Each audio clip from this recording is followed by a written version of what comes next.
Good morning. Oop, I don't have my mic plugged in. Let me plug that in. Good morning. As much as I believe that Black people in the United States of America should leave the United States of America to live better, some of y'all I don't trust. Okay? Some of y'all are too white supremacist for me, too white focused, too white centered, too capitalism centered, to really to want to inflict y'all on other countries. Hold on, I gotta end my Instagram live. It's not working. Sorry. Okay, I try to do live stream on two platforms. Instagram Live's not working today. Yeah. Okay. Good morning. We're gonna talk about some things that I see among Black people, especially in particular Black people who are interested in moving abroad. Some things I see in this space that make me not trust you in the countries that we're interested in moving to. Good morning. My name is Stephanie Perry. I'm from Delaware, the first state. I have 4-year residency in Mexico, and I have this lovely home in Bogota, Colombia. I have a community, along with Rashida Dow, of 26,000 Black women and families and their families who are planning their move abroad. And I see some stuff. And I would like to talk today about that. Good morning, everyone. Good morning. Make sure you're subscribed to my YouTube channel if you're at all interested in this conversation. If you're interested in the conversation of Black people moving abroad, whether it's permanently, full-time, part of the year, bopping around the world, if you're interested in this conversation, go ahead and subscribe to my YouTube channel. Turn on notifications. You'll be notified when I go live with my friends. Hey, friends. Good morning. Hey, Deborah's in Thailand. Hello. All right. Good morning, Miss Britain. Good morning, Simply Natasha. Say good morning if you're here. Hello, Tisa Toller. Say good morning. Hi, Tori Reed. Good morning. Okay, listen, the thing is moving funny today. Good morning, T Baby Peace. Hey, V Lynn. Hey, Kemi Smitty. I can't get it. Okay. Hey, Sheeta Goddess. If you're here, say good morning. Okay. Let's go ahead and just get right into it. Because it's been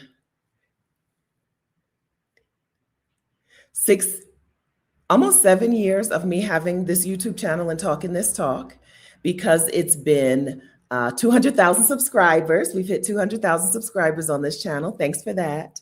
I see a lot, right? I see a lot of people talking about their move abroad and their plans. We as Black people who have grown up in the United States, right? We as Black people who have lived in the United States have learned from the worst people how to be in the world. And some of the worst stuff we just don't recognize as worse. We recognize it as that's how things are. So the first group of people that I think I don't trust y'all to move abroad are the people who are, now I want to say it nicely, but I really don't trust you. It's the people who are like ready to replicate the American way of doing things in another country. So I guess we'll start with American exceptionalism. I also want to talk about Black excellence, right? I also want to talk, I don't trust you. If you're Black excellence and you're pro-Black excellence, I don't trust you in another country to not go perpetuate that stuff over there. If you're Jesus, fix it, Jesus. If you're fix it, Jesus, I don't have to do any work and make things better. I don't have to be the hands and feet of God, because great God is in the sky and he'll fix it, right? I don't trust you moving abroad to another country. If you're willing to look back at Black history, it's Black History Month. If you're willing to look back at Black history, but not forward to the future, you don't have any plan for what the future can look like for Black people, I don't trust you. Stay home. Don't go, right? If you're capitalist, and not just capitalist in title, because a lot of people, if you have a job, that doesn't mean you're capitalist, right? But a lot of people are pro-capitalism and just can't wait for it to be their term to be a capitalist, right? I don't trust you. Don't go. Don't come to Colombia with that. Okay. Don't go to Jamaica with that or Grenada. Don't go to Mexico with that. Leave that stuff. Don't take it to Portugal. Don't take it, right? Leave it home.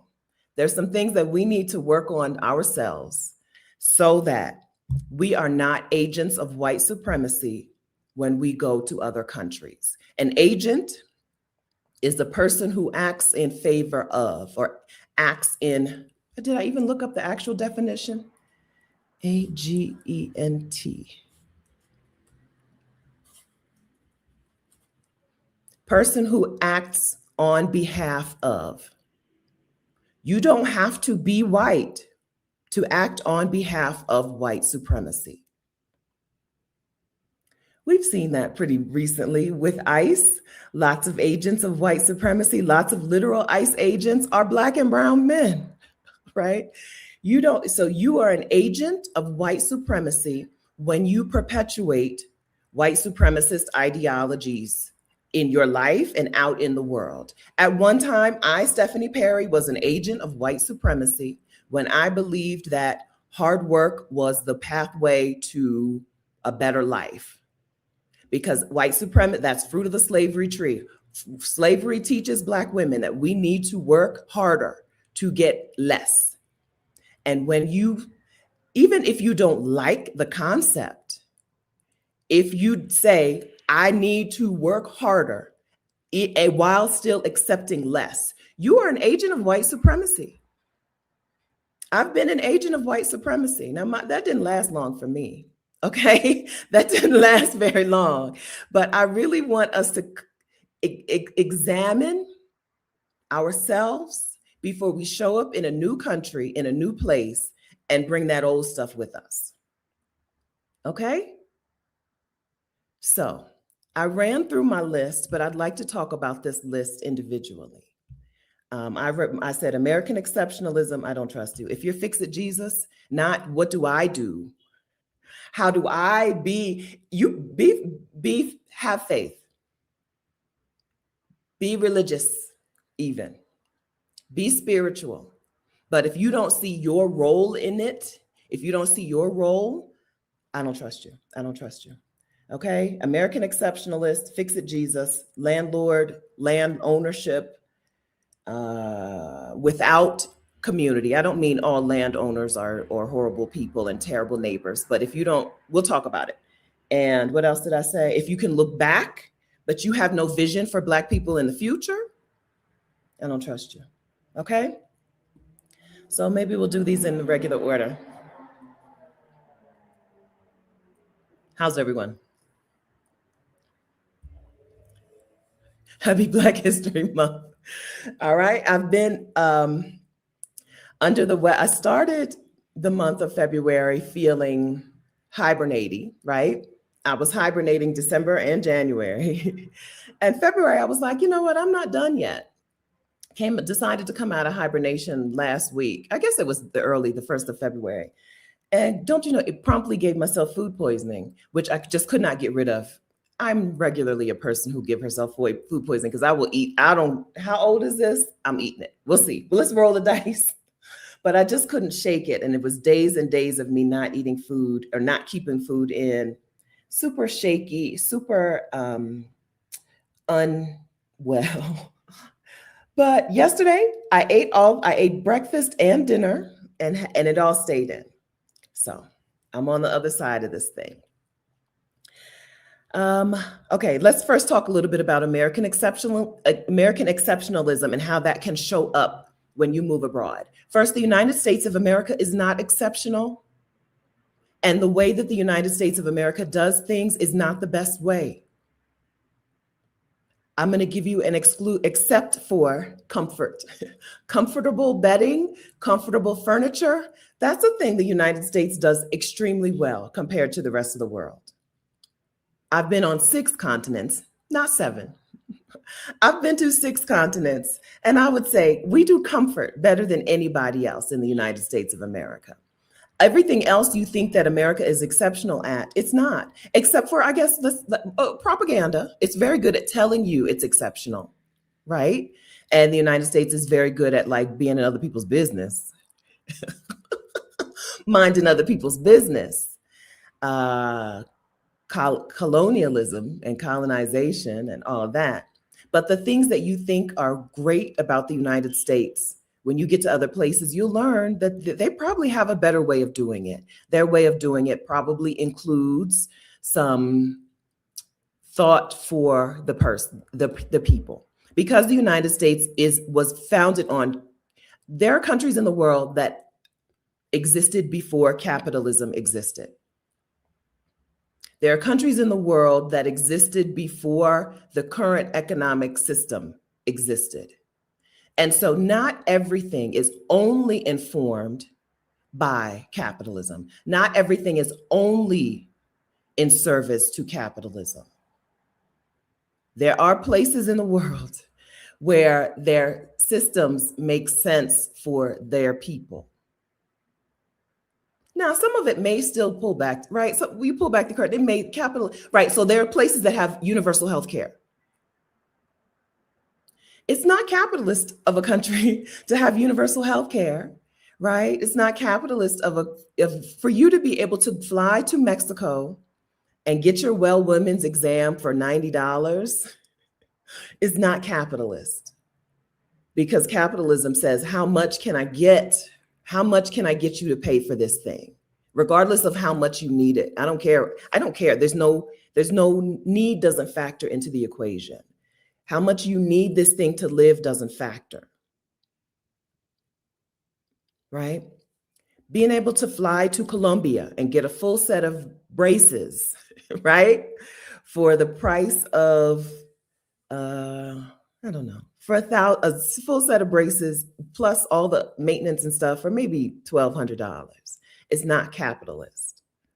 Being able to go to Europe and go to undergraduate or graduate school for hundreds of dollars per semester, right? Hundreds of dollars for a semester of higher education is not capitalist.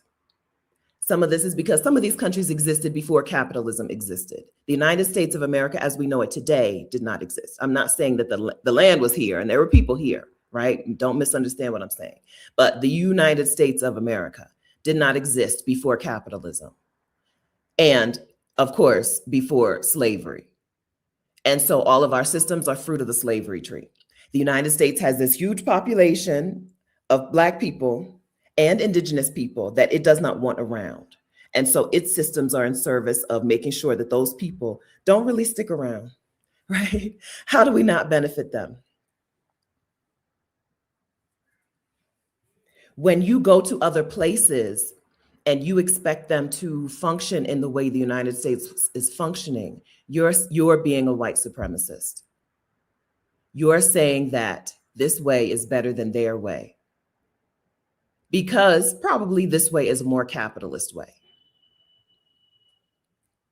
I don't think it's possible to be a capitalist. I don't think it's possible to be pro-capitalism and not be a white supremacist. I think you have to be. And so,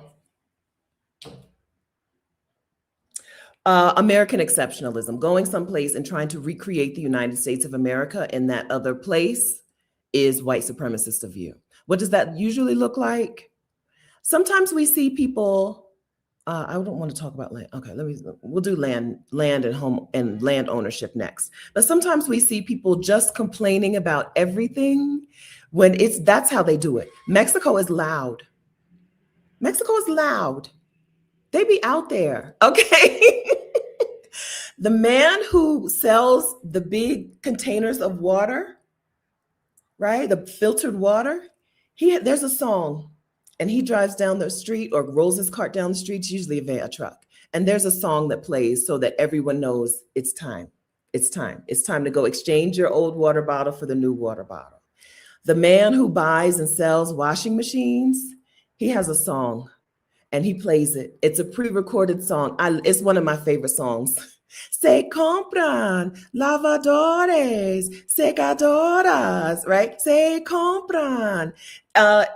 Mexico is loud. Dogs are barking. Roosters are doing their thing. It's loud.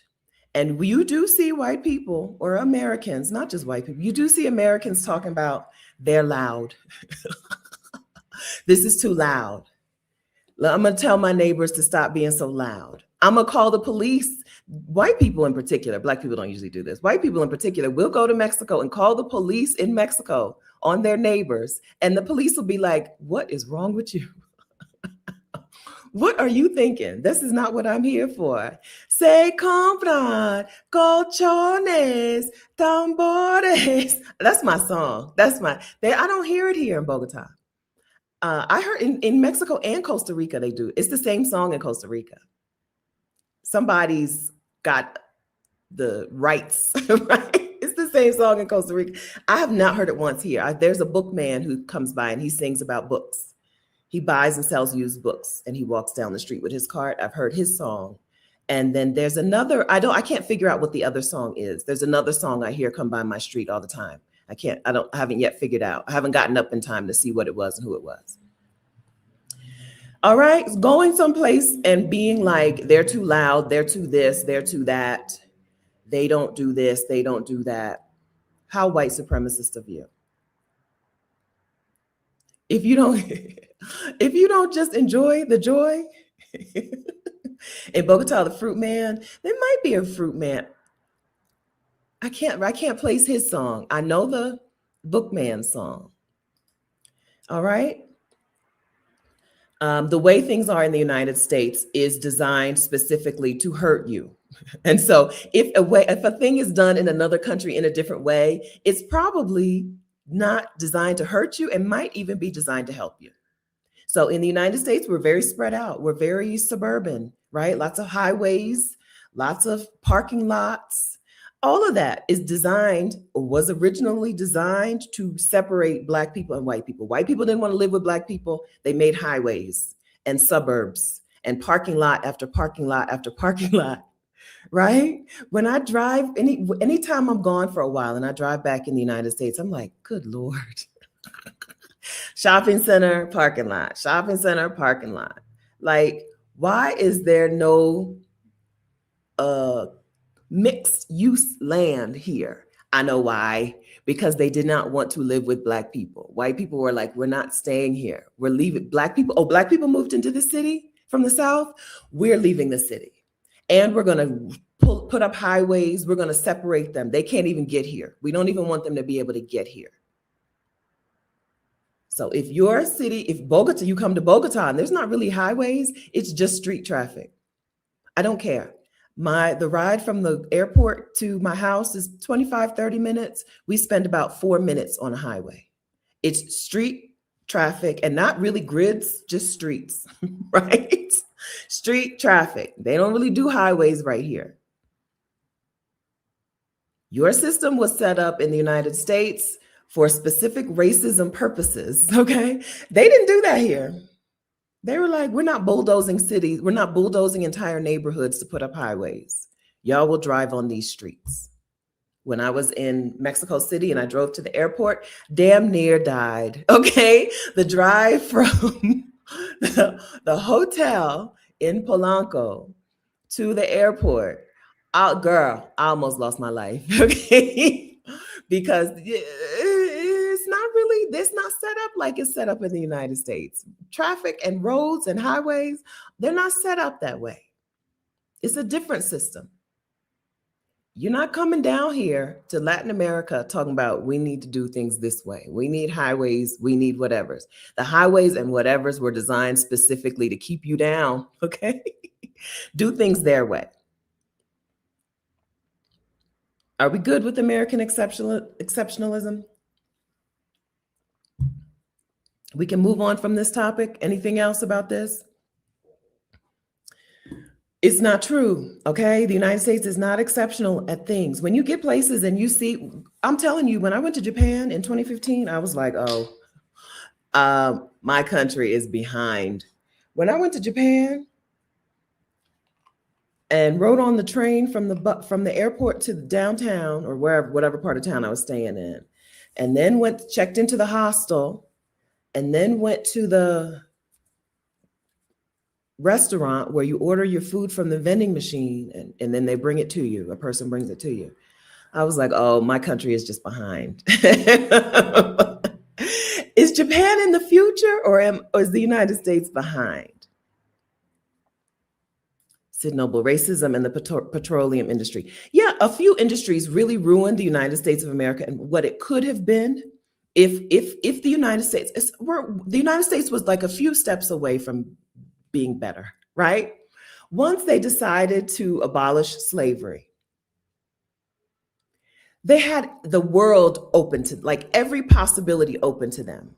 And what they decided was racism, right? What they chose was more racism in a different form, right? So the petroleum and automobile industry ruined what could have been a great place, right? Could have been a great place. Um, yeah, right. The interstate, wrecking Black neighborhoods to put highways up is why you're used to driving on highways to get places. And it's why other places don't have highways like that, because they weren't willing to bulldoze neighborhoods of people and displace people for those reasons.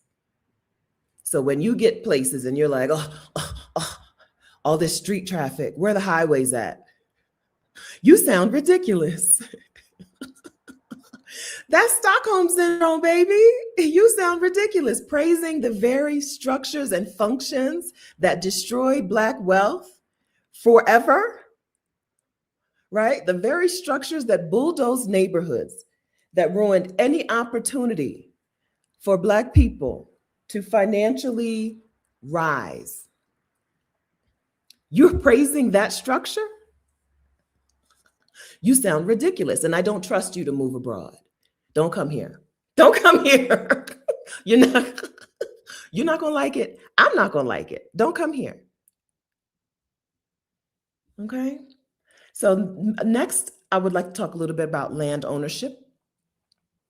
It was literal destruction. That's what you're praising when you're like United States, the highways, the whatevers. Girl. And some of it, like, that was your your grandparents' neighborhood. What are you talking about? What are you talking about? That's what you're praising? That's what you want to replicate in other places? That's what you want to find when you go some places? Now, there are countries who have done some renovations or whatever, and there are places where it's easy to drive around too. But I don't think you should be expecting it, because plenty of places they're not doing that. They're not doing it. Okay, let's talk about land ownership. I'm not anti-land ownership or anti-home ownership. Okay. Personally, I have not had good experiences with home ownership. Okay. I've owned 2 homes in my life. Neither one of them was worth it financially. When you pull back and look at the big picture, neither one of them was worth it for me. So I feel like I need to say that anytime I talk about home ownership and land ownership, because I do have a negative bias. Okay. Understand that. But that's not what I'm talking about here. What I'm talking about here is Black people who have a vision to go to Africa or go to the Caribbean or go to Latin America, go to Asia. You don't really hear about Asia like that, but go to another place and buy up a whole bunch of land for capitalist purposes. Buy up a whole bunch of land and make that your pathway to future money.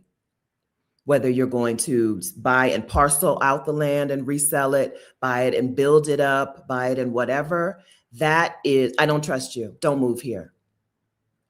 Stay in the United States with that mindset. First of all, I want to go in 3 different directions. Number 1, you don't know that place. You don't have any connections to that people. How dare you buy land there? How dare you? You have no connection. You just show up and buy land? How capitalist scummy pig of you. What? There are people who live there. There are people who belong there. There are people who take care of the land there. There are caretakers in that place already.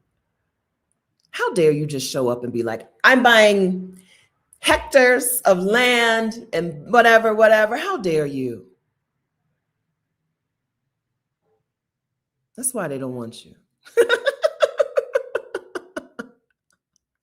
You have no connection to the people. have no interest in growing a connection with the people, no friends there, haven't done anything for people to trust you. You're just going to capitalize yourself, capitalize capitalism all over yourself. Stay in the United States. Until you can get over that mindset, stay in the United States. There are two different directions I want to take in this land ownership conversation. Also, there's the conversation around you showing up in a place and buying land and then just tying yourself to a place without any thought about, do you really want to stay there? You think that the only way to live somewhere and be legitimately a resident of a place is to own a home there. No, you can rent. Like, seriously, you can rent. Most of the people in that place don't own a home. You can rent, and don't tie yourself to a place if you don't even know if you're going to love it. So that's a different mindset. A person who moves abroad and wants to pour cement around their feet right away instead of be free in the world. Okay. That's another problem. You're probably not going to do well because you're also trying to recreate what you had in the United States instead of trying and living the way people live in that new place. Okay. So that's part 1B of that land ownership thing. But my real problem, when I see Black people doing this, I'm like, how mighty white of you is I'm going to buy hectares of land. I don't even know what a hectare is, frankly. I don't know. How many acres is a hectare? I don't know. Hectares of land. There are people who already live there, and there are people who already caretake that land. How dare you? You don't know them. You don't speak the language. I know you damn sure don't speak the language. You don't know how they're viewing that land. Whose land are you buying up from under somebody? Live there. Be in community with people. Capitalism and the United States of America has taught us some things are normal, which are not normal. And buying land up from under people is not normal. Black people always want to talk about, I'm Native American, I'm Native American. I can tell you're not, because you know, hey, you feel no bond, no connection to actual land, except for a profit generator.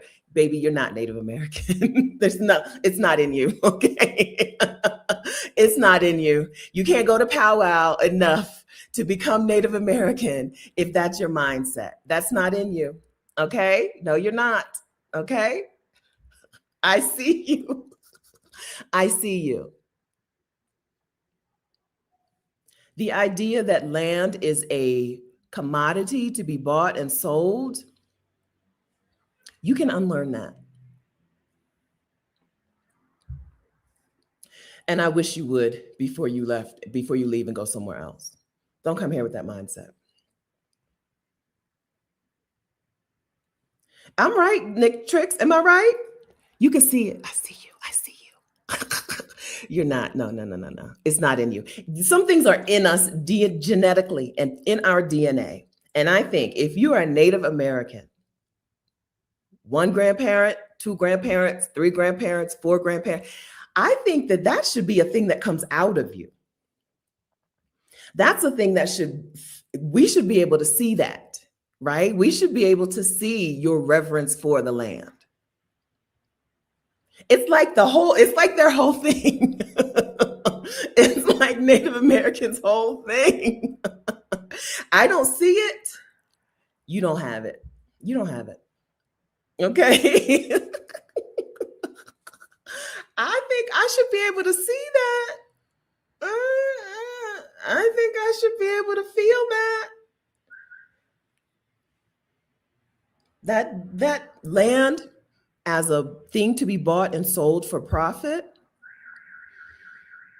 is why people don't want us moving there. I don't mean Black people. I mean the Americans, capitalists, Americans, Brits, Canadians. It's why they don't want us. Because we don't have a reverence for things that they have a reverence for. And instead of living there and seeing how they move and how do they operate and what do they think about this thing, we're like, I'm gonna buy that. Gimme. Put it in my bag, right? Don't go. You're not ready. Don't go. It annoys me. and they're not going to like you, and they're going to teach you. Okay, you get there, you try to do the buy, land. They're going to teach you. They're going to see you coming.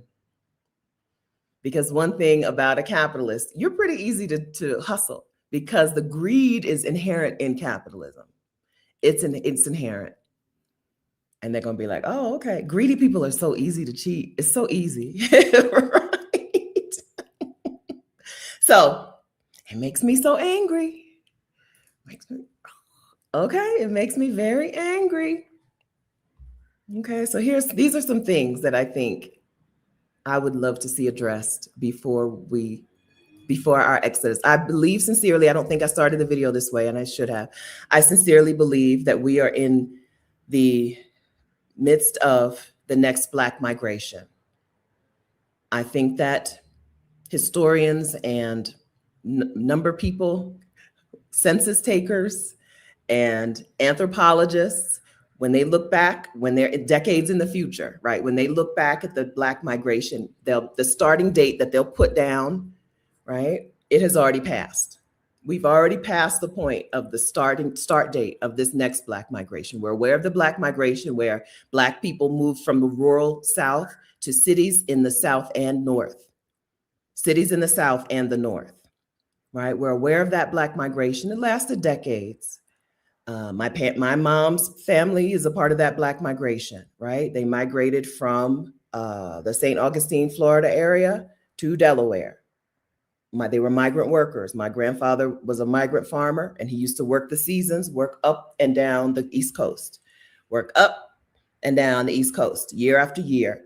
And eventually they had too many children and they had to stay in Delaware, right? I am a product of that Black migration.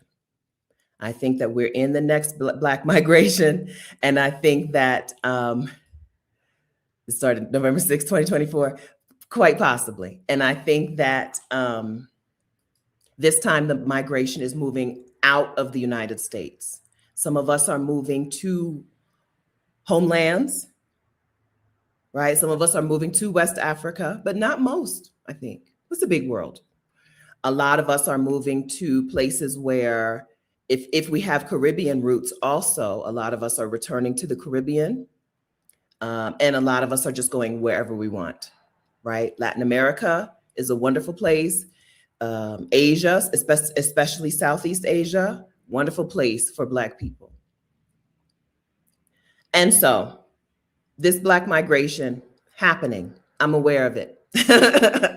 I'm convinced. But some of the people who are participating in this Black migration, I wish you wouldn't. Not yet. I am generally an everybody person. I don't like exclusive things. I don't care for exclusivity. I don't, right? When I say my work is for Black women, period, Black women, okay? Young Black women and old Black women, queer Black women and not queer Black women. What are the other distinctions? Short Black women, tall Black women, poor Black women, rich Black women, right? I don't generally like exclusivity, except if you are one of these things. If American exceptionalism is deeply rooted in you, I don't want you to come. If the idea of land for profit is your pathway to the future, you're not ready. Don't come. Okay. Okay, so let's move on to, I'm just going to burn all my bridges today. Looking so cute. Don't I look cute? Looking cute and just spitting fire. Okay. The next group of people are Fix-It Jesus people. I'm just going to call it that. You know what I'm saying, right? If you are religious, but not faithful in your religion, if you don't practice the religion that you preach, I don't want you to come. If you think that your responsibility as a Christian is just to go to church, if you don't think your responsibility as a human person is to do for other human people, don't come. Stay. Don't participate. Roshni did a wonderful video this week. Roshni is Glamazzini. Let's see if I can, well, let me finish this and then I'll see if I can find it. She did a wonderful video on that concept, the idea that people in churches have leaned into, which is God's just going to do it. He'll do it. No, you're supposed to do it. I think it's clear. I've read enough of the book, enough of the time to know that you're supposed to do it. Whether it is something for you, like rescuing yourself from a failing fascist state, which is the United States of America, or feeding the poor. You're supposed to do it. That's like the point of the book. Rajni did a wonderful video on faith without works is dead. But give it over to Jesus, don't come. Things aren't going to work out well for you because God is going to be like, I sent you all of these resources. Use your resources, right? I went to a coaching class last year, the end of last year, and he read the scripture too. What's in your hand? He read it during the coaching program. What's in your hand? Do something. Okay? If you're not that, I mean, if you are that, if you are fix it, Jesus, I'm just going to wait for my sky daddy to fix this for me. You're not going to make it abroad. You're not going to make it. And I do feed the poor. Thank you for asking. We're supposed to do it. I was raised in the church, and you can tell that by hearing me talk, I think. But I don't attend church regular. I don't often, right? I don't attend church. No, I said often. I don't attend church. But I sincerely believe that I'm supposed to be God's hands and feet. I sincerely believe that. If you don't believe it, and if you don't live like that, stay. Don't come. Don't come. Okay? Don't come. Don't come down here. Don't go anywhere else. Okay? So we can talk about, so that was I think that question was not serious. Like that question was supposed to be a got you, but it is a serious question. So let's talk about things that I do. So you may know that because I don't go to a church, but I was raised in the church, right? I still have the concept of tithing deep in me. And so I just give 10% of my money away. I don't always give it to poor people because what's poor, right? I give it to people who need it, but it's 10% all the time. There's not a month that passes in my life where at least 10% of what I received is out. My goal in life is to be the John Stockton of money.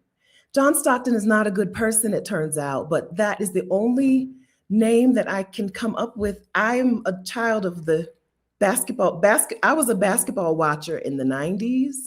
And so there's nobody else I can put in that place, right? Like Jason Kidd was also a passer, I think, but right. I think John Stockton being the all-time, I think he's still the all-time assist leader. I think it just makes sense for me to call myself the John Stockton of money, even though I think he's a racist piece of trash. But I understand it when I say it. You don't have to use that. John Stockton of money. So I do that, okay? Plus, I give a certain money that comes into my business I never touch. There's money that comes into me and my business that I never see. It goes directly to the Vicarian Sabbatical Fund to send Black women on sabbatical, which is why I said it's not only poor. I give money to people who need it for something. You don't have to be poor to get money, right? Right. So Vicarian Sabbatical Fund, here's money, take a year, don't work. That's what the Vicarian Sabbatical Fund is. Some of my income goes directly into that. I never even touch the money, right? And then on top of that, just randomly, I just give money. I like that. It feels really good. My parents modeled that for me. What's happening? Wait. What's happening in the chat? Everything okay? If you don't love America, you should leave. No shit, Regina. Brilliant insight, Regina. It's like my whole thing. Dumbass. Go away. Okay? Go away. Genius. That was a genius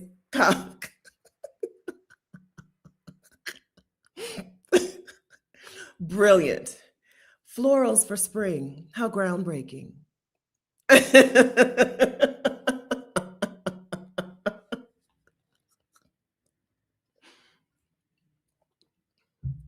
don't even know what I was saying. Money. Okay. Yes, money, right? So 10% off the rip plus another percentage, which I don't even know. More other money that I never even touched that goes away. Plus randomly I give money, right? I think that's what we're supposed to do. My parents modeled that for me very well, right? Uh, put her time out for 20. Thanks, Tori. Thank you. Girl. Groundbreaking announcement, Regina. Right? Um, yeah, fix it, Jesus. It's not going to work for you in other places, okay? Because these people are on the ground doing things for people, right?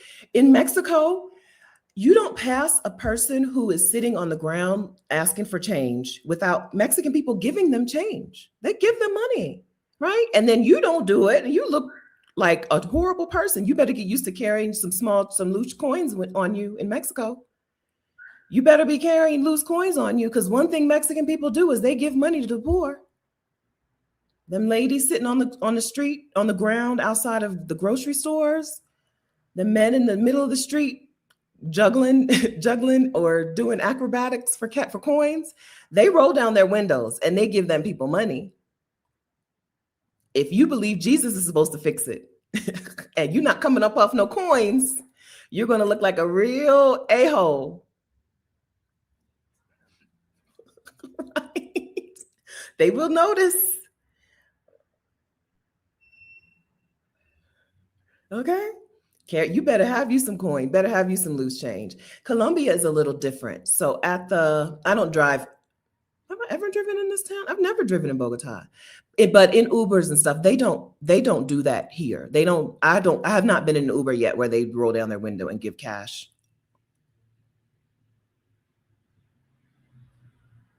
I'm trying to think about that because I know I have done it. I've done it from an Uber. But I guess it's not as it's not in Mexico, it's pretty much, what is the word? Compulsory. In Mexico, it's pretty compulsory. Here, I guess it's not. It's not that.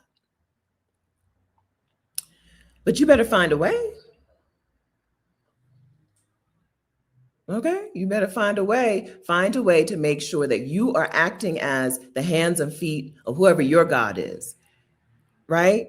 Instead of the white Christian American way of hands off. Right? That's very American, and not only American. Christianity is really funny. When I was in Thailand and I saw a bunch of stray dogs, they looked pretty good. You see, now this is 2015, right? Walking around Thailand, they're Buddhist. Thai people are Buddhist largely, and they have little altars outside and stuff.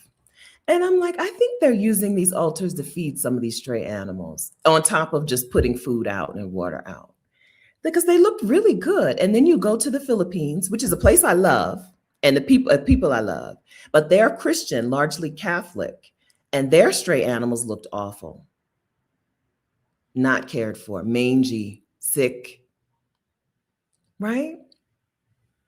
A real difference between a Buddhist and a Christian. Christianity is done something to our humanity in a way that I don't like. I think I saw that, like my mom, I took a picture of some dogs in Thailand. My mom was like, "Is that dog wearing a t-shirt?" It's a little tiny dog with a t-shirt. I think that was their collar, right? Instead of a collar on the dog, they just put a little t-shirt on the dog so people would know that this dog is being taken care of. In Mexico, some places you go, like in the Lake Chapala area, and Lake Chapala and Ajijic, there are just people who go and feed the strays, take care of the stray dogs. And then the shop owners pick up the dog's poop in front of their store, even though it's not their dog, it's not their poop, right? They're picking up the poop. There's a different treatment of people compared to in the United States. In the United States, stray dogs are and stray animals are to be poisoned and killed. And in other places, they try to take care of them. I think that is, I don't know that I will ever be able to go back to, I used to work for a church. Like I was a churchy person. I don't know that I'll ever be able to go back after seeing what things look like around the world. It is a kind of supremacy. Yeah. So anyway, that's that on that. You don't have to agree with what I'm saying. This is a conversation, but this is my YouTube channel. Okay. But hands and feet. That's like something you learn in vacation Bible school the first time you go. That is something you learn at 5 or younger, that for some reason is just being washed away by, I'll pray for you. I'll pray for you. My kids, you said my kids called mine sister super Christian face. I used to work for a church. I was the church administrator. I'm not saying I was the most, maybe we should move on. I'm not saying I was the most, I was churchy, but I'm not going to say I was like holy. Let's say that, okay? I was churchy. I wouldn't say I was holy. Okay. All right. Okay. So we're off of the fix of Jesus. These are the people who I don't trust you to move abroad. Okay. If you believe in American exceptionalism, if you believe in land ownership for profit and capitalist stuff, I don't trust you. If you're fix of Jesus, not what do I do, but wait on Jesus, I don't trust you to move abroad. If you're looking back, we're in Black History Month, which I love. I love Black History Month. I don't get a lot of days on the calendar, right? I don't get Pride. I don't get a lot of stuff. I get Black History Month. I really enjoy Black History Month. So, but okay, and I love looking back. But if you don't have a vision for what Black people, Blackness can be in the future, right? Except for just more of the same, I don't trust you. Black people, we need a vision for the future. And that vision for the future does not have to be tied to what is realistic. Because nothing is realistic until we make it, until we do it. If you don't have any vision for the future, even for your family, or let alone for all Black people, if you don't have a vision for the future for your family, I don't trust you. I don't trust you. It's good to look back. I love looking back. I appreciate it. I love it. But we have to look forward. We have to be moving to something. And moving abroad with no vision for your future, don't come. Don't come, because all you're going to want to do is do the things we've just talked about. You're going to want to replicate what you already know. Artists are on deck. Show me the future. Show us the possibilities. That is what art does.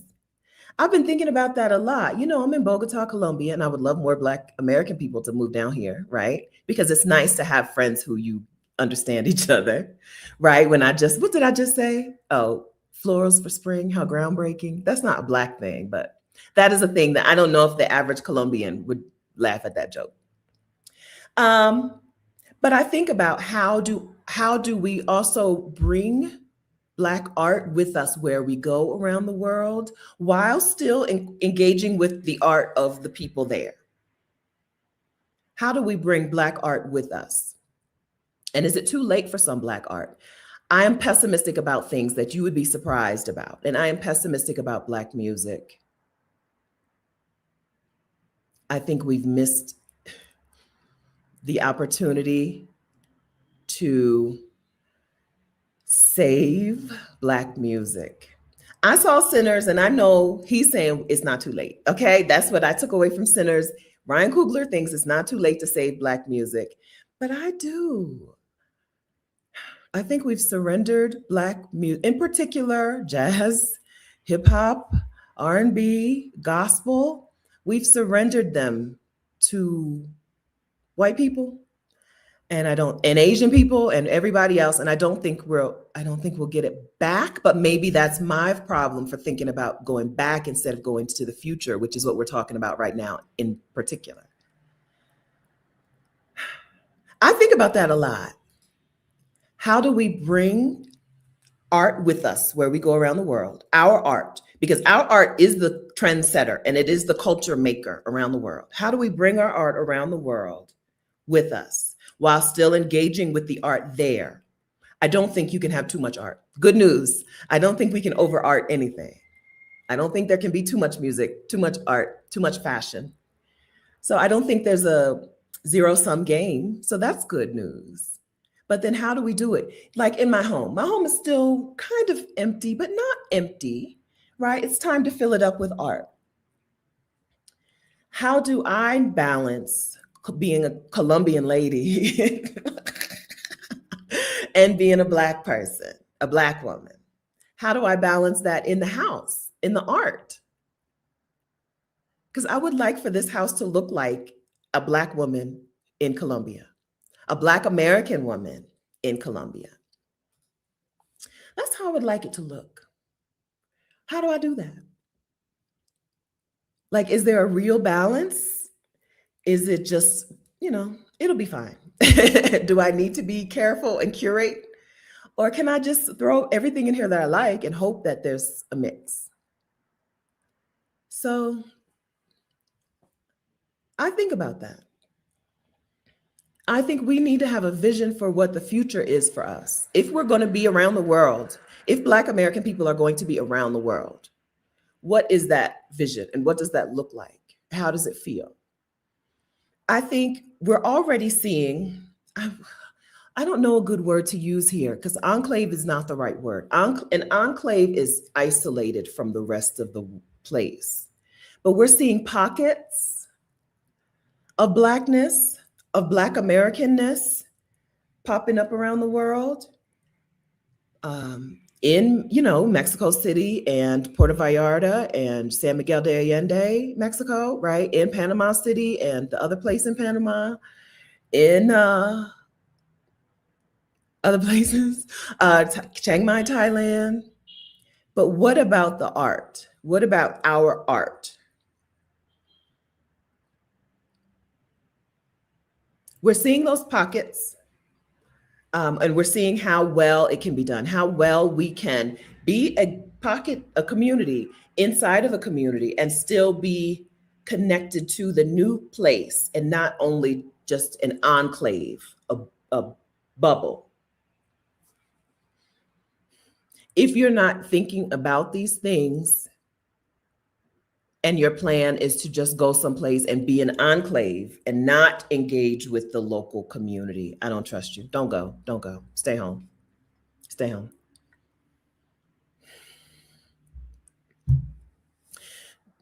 Joy Love says we've surrendered our art and fashion and everything. Did we surrender it? I hate to blame us. I hate to blame Black people. We are naturally good, kind, open-hearted people. And so it makes sense that other people would be able to come in and make Black music, in air quotes. It makes sense to me because we're not like, get out of here, you don't belong here. We're not that people. We're just not that people, right? We're good. We got good hearts. There's kindness, there's connectedness. That is what the soul is. I can't remember where I read. The soul is the thread that connects us, right? We have soul. So we do feel a connection to other people. So it makes sense that other people would come in and make Black music. But it doesn't make sense that we would stop making Black music. Not air quotes, but we would stop. And we did. We gave up the church, the gospel. Oh my gosh. When I'm home in Delaware and I ride in the car with my dad, I'm like, what is this? He'd be listening to gospel radio. That's not gospel music. Praise and worship music and gospel music have different sounds. The praise and worship music is like to appeal to the whites, right? Because they can't sing gospel. They don't have the tools So what? But he'd be listening to the quote unquote gospel radio, and there's no gospel here. Where is the? Oh, right now, Richard Smallwood done passed away. What is when we? It's gone. It's gone. I think it's gone. Am I wrong? What do y'all think?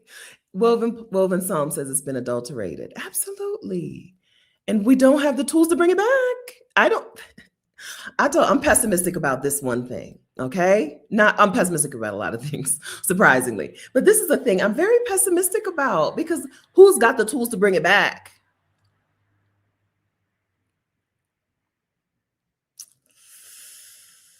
I don't know. So there are other forms of art that it's not too late to recapture or keep alive. I think about that a lot. I would like this house to be, I got 4 bedrooms and it's just me.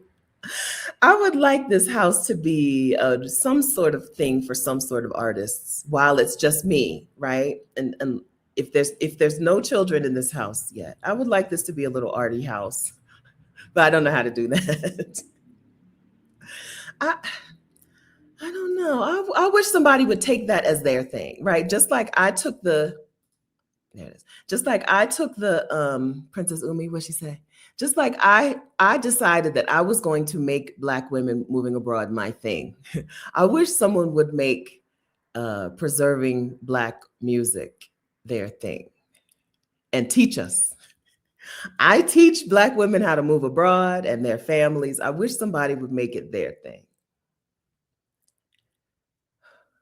No, well, just Jasmira says gospel music is funeral music. No, well, it's more than that. It is funeral music. Black people funerals are an event. People would pay to come to white people or other people around the world would pay to come to Black homegoing services. Our culture is so in demand. So yes, Black music is funeral music, but it's more than that. Gospel music is so much more than that.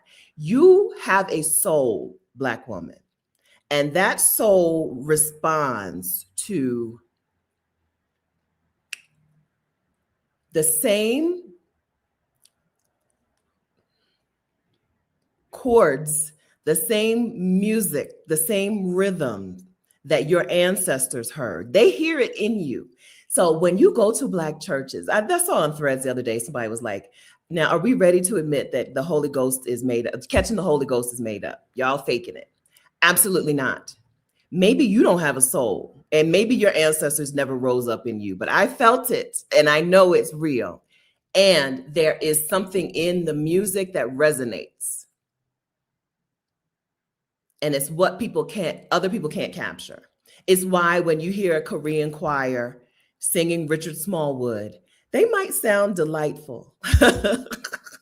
You might be really impressed, but that Holy Ghost doesn't quicken in you. Not in me anyway. Maybe yours, your ancestors were less bigoted than mine. My ancestors are like Black people only. Thank you. Right? There is a spirit in our music. Just like in our voices, just like in our speaking voices. You mean to tell me you don't hear music in Black people's voices? It's why you can recognize a Black voice even when you don't see the person. I disagree. And with that comment about it just being funeral music, because it is not just that. I love being a Black woman who was raised in the church because I don't have that blind spot. I think there's something missing because our ancestors, I'm talking about Black people who are the descendants of people who were enslaved, because the only way for hundreds of years, the only way we got to make art was inside of the church. There is real art in gospel music. And I'm so glad that I got to be in that I got to live that and feel that. Oh no, it might be too late for some people. It might be too late because now they're singing praise and worship music and not gospel music. Some of y'all will never know that feeling. My grandfather was from Florida. I can't do what he could, the way when he was a deacon and when he prayed, he didn't just pray the words, he sang the song. He sang. We don't do that anymore in churches. I don't know if anybody can do that anymore. My cousin Marcus can do it. He could imitate my grandfather. Right? I'm so glad I got to enjoy that and live that and feel that and experience it. Carry it on as best I can. But I don't know. Is it too late? Okay, you understand? Yes, right? He lived to be 90 something. And after him, I don't know that I've heard anybody since. Part of that is I don't go to church, maybe. Okay, some of that. But I don't know if the generation of deacons in their 60s and 70s, I don't think they can do that anymore. They may still remember the words, but I don't think they have that same cadence and rhythm and sound and tone. I think we've lost some stuff. We lost the recipes, friends. And I think about that a lot. I think about how to have Black art live in us, the Black people, even if we don't live in the United States. It's real, okay? And I felt for the girl it was a whole bunch of people on Threads. You know, Threads is like what Twitter used to be. And a whole bunch of people, I used to fake it all the time. I'm like, I feel for you because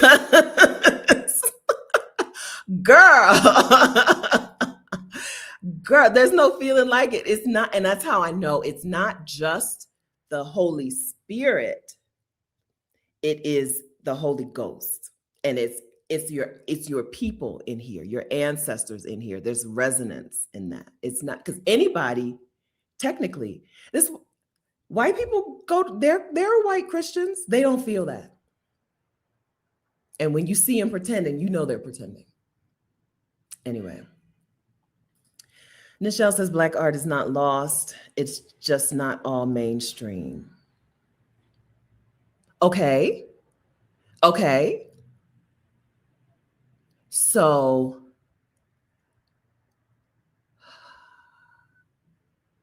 how do we keep it? So then we need to keep it closed.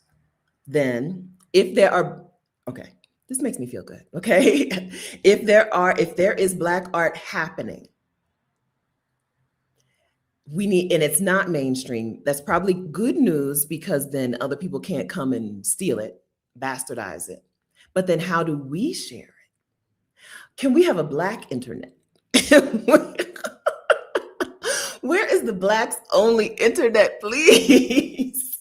How do we share it without other people seeing it and stealing it, messing it up? I feel good about that. Mara says we create our own mainstream. That makes me feel good. Okay. In one sentence, Nichelle, you've changed something I've been stressed out about for quite a while. Okay. Where is the Black internet? How do we keep everybody else off of it? I just learned what K-pop really is. So all this time, I thought K-pop singers were singing pop music. Don't you know they're singing R&B? Who allowed that? I swear I thought they were singing like Britney Spears type music. She's a little bit R&B. She was a pop. She was pop. I thought they were singing Britney Spears type music. I didn't know. Nobody told me. That's what I'm talking about. When I'm like, who is in charge of Black music? Please, who is the grand ruler of Black music? Because it's not, we need some distinctions and some delineations, please. Okay. We need some gatekeepers. Where are the gatekeepers at? I didn't know.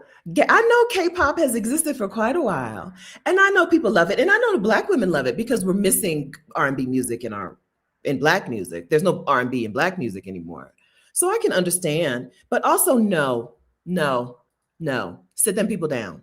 You have a culture, sing your stuff. Right?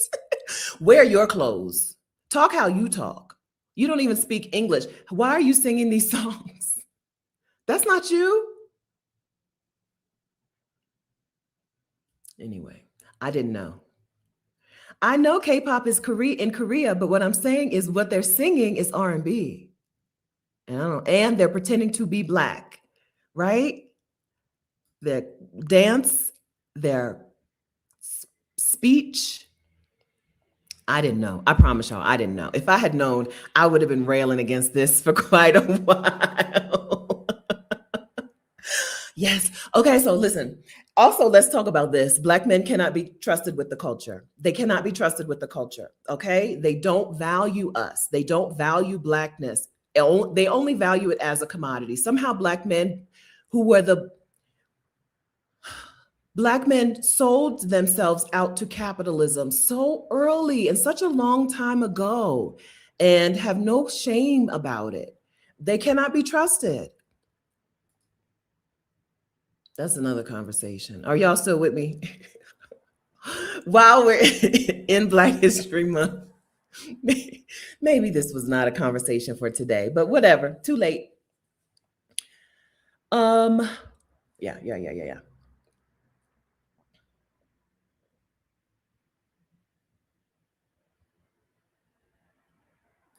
I guess. No, I guess. I don't know.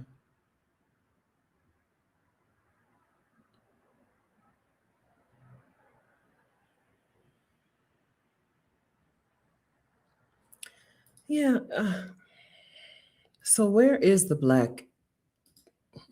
When I talk about moving abroad on YouTube, people often talk about how I should do things more quietly, like an underground railroad. And I'm like, no, because that would leave people out, leave other black people out. And I don't like exclusivity. But having said that, I would love an underground railroad for black art. I would love an underground. Y'all can't find it. Okay? Y'all can't find it. Y'all think it's a tree stump. It's really a door. Okay? I would love an underground railroad for black music. How do we keep it us? They have their thing. You have your thing. Y'all do your thing. That Irish music slaps. Be that. Ukrainian, have you ever heard Ukrainian, them singers? Ah, right? They get down. Do your thing. Why you got to do our thing? Where is the Underground Railroad for black music? So maybe offline, somebody will send me some. Nichelle, you're in charge. Send me some some real stuff. That stuff slaps. I'm so serious.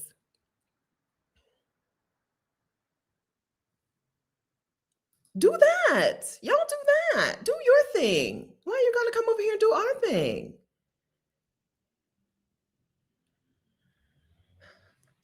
I think about this a lot too. It's the thing you can't really say out loud. Where is it? Woven Psalm started with integration. It's the thing you can't really say out loud. I don't know. That's we shot ourselves in the foot maybe with integration because we didn't get the what we wanted out of it. They took from us and we didn't get anything in return. I don't know. I didn't live pre-integration, so it's easy for me to say. Oh, absolutely. Absolutely. I'm not talking about, well, even Irish. So Irish, I'm talking about that folk music. I feel it. I don't know. I got a soul. I feel it. Just like when you hear the Maori do their thing, or that you feel that. Do that. Right? You hear the Middle Eastern women. Sound like wailing to me, but I love it. I love the sound of it. The Indian, right? Y'all got your stuff. Do your stuff. I think, yeah, I know. I'm just saying, I don't like it, Amina. Hi. Y'all have a thing. Y'all got you do your stuff. Okay. Okay. Last thing. So looking back without looking forward. If you don't have a plan, thank you very much, Jasmine, for the super chat. I appreciate you. Thank you. If you don't have a plan for Black future, all you know is Black history, you're not ready to go abroad and you're not ready to move into a new place. You're not ready to create a new future. You're just going to recreate what you already know, which is white supremacist ideology, which is colonization, exploitation. You're not ready. You need to have a vision for yourself and for your future. Okay. Okay. I'm being told New Orleans Public Radio. Okay, thank you. I'm gonna take that off the screen. We're gonna keep that a secret. We're gonna keep it a secret. I feel it. I hear that. I hear it. Alicia says Irish music is beautiful. There is beautiful music. There is art around the world. When they start singing or dance, I'm like, yes, I feel it. Y'all do that. Y'all do that. Oh, thank you. Okay, thank you. I'll look for it. Thank you very much. Right?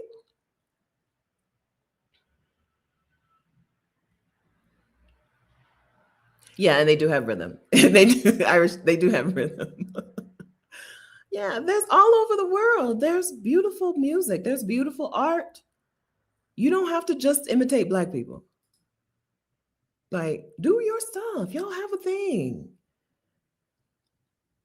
Some people don't want to know what their thing is. Some white people can't do ancestry DNA tests because they're going to learn that their people were not Italian or not what they thought they were. They were actually Nazis. They were actually Nazis. So they can't reach back to their roots because their roots were not nice. Thanks for the super chat, Cheryl Hackett. Thank you. Y'all know the super chat money goes to the Vicarian Sabbatical Fund. I know I haven't updated you in quite a while, but because there's not very much money. I haven't done a good job of talking about the Sabbatical Fund this year. So there's not very much money in it. I'll tell you, this is as of January. I'd be surprised if it was $8,000. Okay. Which I don't mean, it's not nothing. Oh, look at that, $72.89. $72.89 in the Sabbatical Fund today. I haven't moved any, I said January. That's probably as of December. I don't know if I've moved January money over. I definitely haven't moved February money over. So we're about 8K. We'll figure out what to do with it soon. Thank you for the super chats. All right. Right. Flamenco. There's art around the world. Y'all don't have to just imitate Black people. No, I don't think imitation is a form of flattery. I think imitation is often theft. Oh, let's add in another group. Okay. Ooh, oh, okay. Here's another group of people who I don't trust you, okay, to move abroad. Take a sip of water. Take a deep breath. I still love you, okay? But if you're using generative AI like ChatGPT today, in your life today, knowing that it is actively harming Black and brown communities in your own country, I don't trust you to move abroad. If you went and made one of those, the prompt was out floating around the internet, show me what you make a picture of me based on what I've told you about myself. If your sorority anniversary, the Founders Day came and went, and you made some AI versions of yourself, okay. If you're using ChatGPT and Claude and generative AI, already knowing how harmful they are to Black and brown communities, how resource sucking up they are, I don't trust you to move abroad, okay? We have to think about the consequences of our actions, and not thinking about the consequences of our actions is mighty white of you, okay? It's mighty white of you. These things are using actual water that Black and brown communities now cannot access. There's only so much water. I don't really understand it. I don't understand it because, like, it falls from the sky. But people tell me there's only so much water, and I believe it. If you're relying on those things and sharing those things without shame, I don't trust you to move abroad because I don't trust you to put other people's needs ahead of your own frivolous fun. It's not even your needs. You don't need to make that graphic. I don't trust you to put other people's water, access to clean water, ahead of you posting a fun picture of you at your desk with an AI generated image. Girl, take a selfie. Take a selfie. You have a phone. Take a picture. It uses electricity and water. So it uses electricity to operate. These data centers use electricity, but they use a shit ton of water because everything gets so hot. And they use real potable drinking water to cool these things, to cool the data centers. Real water. And you know they're mostly in Black and brown communities, also in Appalachia, right? White people are suffering too, but this is not a all people matters channel. this is a Black woman channel. Absolutely using water and absolutely taking water out of the mouths of the people who need the water. You're kikiing, not you, but Black women, kikiing. Oh, Black women are so addicted to making ChatGPT images of themselves. I don't trust you to move abroad because you're not willing to make that sacrifice. It's such a small sacrifice. I'm not going to go on ChatGPT today, right? You're not willing to sacrifice that. Even knowing, I don't think anybody today doesn't know this, even knowing that these tools are sucking resources out of Black and brown households. I don't trust you to move abroad. You're not ready. Stay where you are. You're not going to be able to make it in a place where you're expected to think of other people too. I'm in Bogota, Colombia. They think of me. We're together. We're in this together. United States might have taught you from the very beginning that the rugged individualist is the one who wins. But that was a damn lie because your great grandparents were sowing and planting the crops that they then sold, the rugged individualist sold for profit.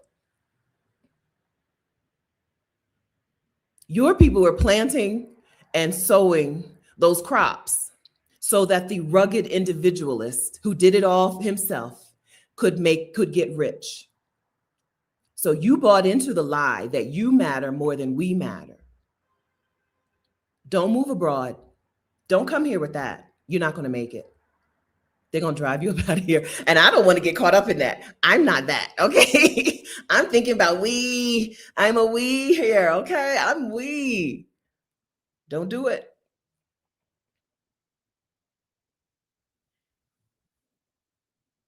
I don't trust you. Also, a clue, you're probably not the Native American you think you are. Erica says, sucking resources from Mother Earth. Probably not. I don't think Native Americans are doing this stuff. I don't think so. I think they know better. Okay. I happen to look at the Nanticoke Indian tribe in Delaware. The Nanticoke Indian tribe goes by Nanticoke Indian tribe, right? Not Native American or whatever. I happened to look up who was the chief of the tribe because one of the previous chiefs was related to me, right? She's not a Black woman. She's an Indian woman in Delaware, right? And she's related to me. So I happened to look up recently, now who is the chief now? And you know what I saw on their website?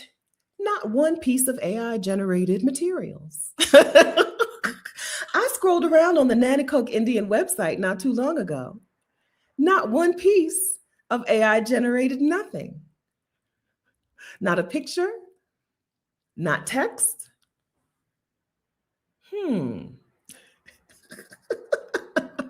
Huh. That's interesting. So the stewards, the people who really sincerely believe in being stewards of the land, are doing it as well as saying it. Their actions support their word. Isn't that interesting? Okay, got it. Okay. Yeah. They want the water. The United States wants water. United States is going into space because they want to make more cell phones. Like, seriously, is that stupid? It's stupid or greedy? And both. You can be both. It's that greedy. Elon Musk is super interested in space because he can get the stuff, the components of cell phones out of these asteroids. Like, really, really, really greedy, really drainy stuff. Really, like, I'd rather roll the dice and end the world than, not continue to make trillions of dollars. Right? We're playing a part in that. Not one AI generated image. The text was all written. Their biographies had biographies. The chief's little blurb, something about when the next powwow is, all written by a human person.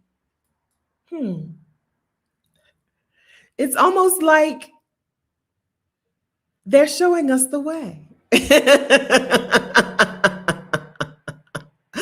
It's almost like they know something. Okay. Yes, everything has a carbon footprint. We need to be more responsible. I'm saying AI is the easiest, it's the lowest hanging fruit. You can cut that out. Nobody needed to see your picture of you with your sorority colors. It's not even you. Girl, that's not you. Okay? I'm on Threads and I'm on Instagram. I saw y'all. I'm on Facebook, although I don't open Facebook every day or every week. I'm on Facebook. I saw y'all. Okay, Founders Day and whatever. And when Boulay comes, I know what y'all gonna be doing. I don't trust you. Because how many times do people have to tell you these data centers are sucking up resources from Black and brown people before you're like, oh, well, how can I not?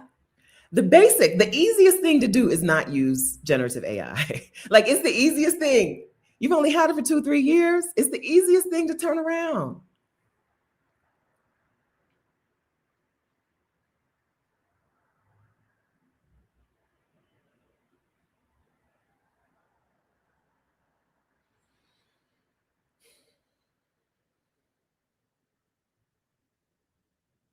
So this is what I mean when I say we have to have a picture of our future. Hey, Princess Umi. One more thing about protecting art. Give credit to the sources of the art. Okay, I read that quick. Okay, yeah. I must have been another something about protection. There is a future. We can see. Well, this still fits. There is a future where things are done in a responsible way. We don't have to give in to the way things are done today. We make the future. I don't know if y'all know that, right? Like, people make the future. It doesn't just show up on our doorstep. We make it. And one of the things that we can do is make these things what we want them to be. We have to have a vision for what we want, though, and that vision can't just be more of the same. And that vision can't be, repeating what we already know. On that note, the plant plan says, while you're at it, meat less. Okay, less meat, please. One burger, 660 gallons of water. On that note, while you're evaluating your impact, less meat, please. I've already committed to, what did I commit to? 8 days a month? It's a start. Less. I've already committed to it. Thank you.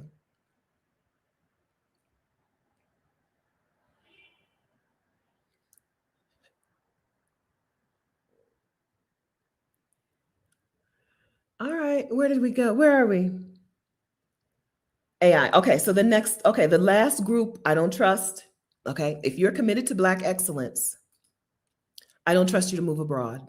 I know it sounds crazy to some of you because some of you have not evaluated Black excellence. Can you speak to the point of the luxury bus? Have not thought about Black excellence in this way, but I'd like for us to start thinking about Black excellence in this way. But pin in that. Those data centers are a problem, but not using AI when you're 12% of the population. I only talk to Black women. Y'all know that. Y'all know that. I only talk to Black women. I don't know what everybody else be doing. I don't care. I'm talking to Black women interested in moving abroad. So I'm talking to less than 12%, right? I'm talking to a 0.1% probably of people in the United States. That doesn't mean that it's still me. I still stand by 100% what I said. I don't trust you.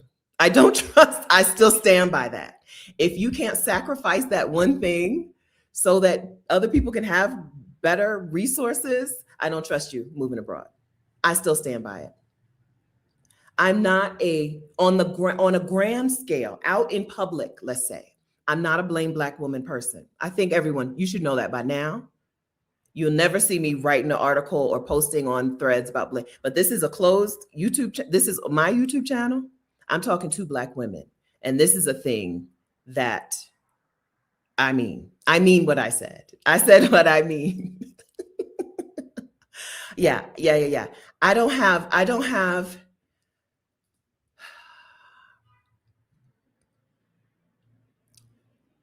I don't think we have to look at things like, well, we're only 12% of the population. So in this regard, because those same women who are not considering other people will move to another place and not consider other people in that place.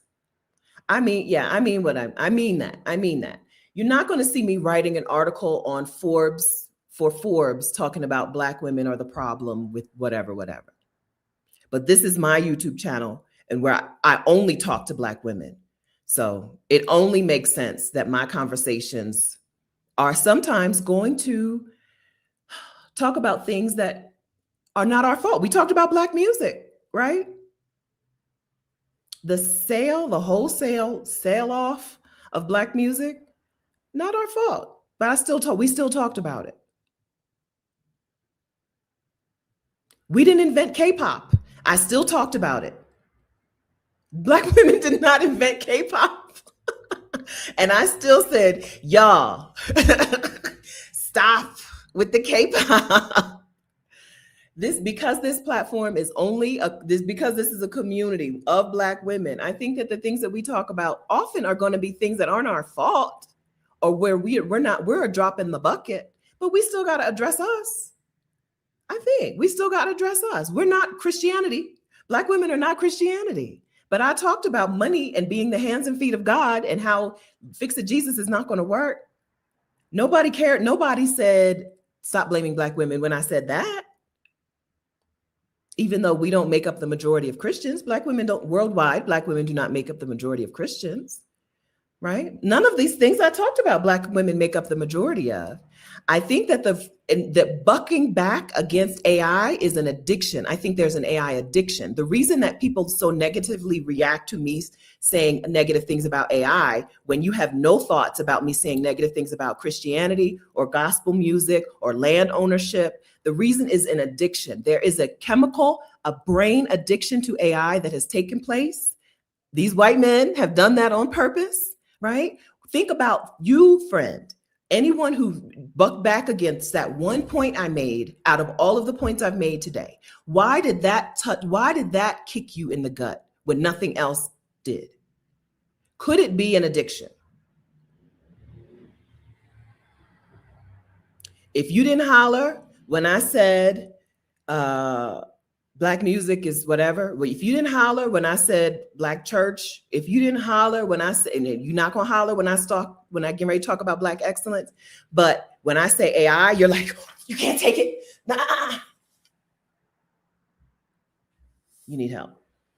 I mean that sincerely. Okay. They intentionally made it addictive. They've been practicing with Facebook and whatever, intentionally made it addictive. It gives you such positive feedback. Evaluate that. Why would you want these white men who are in charge of AI, right? The white men who develop these things, these tools, why would you want them to have that power over you?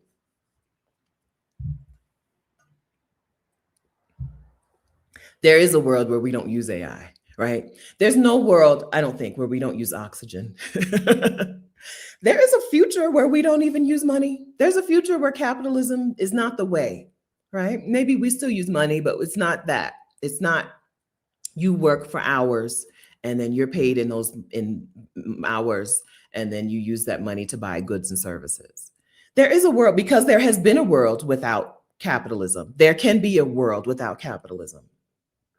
Because there is a world, there has been a world without generative AI. There can be a world without generative AI. And if you don't think that, I don't trust you.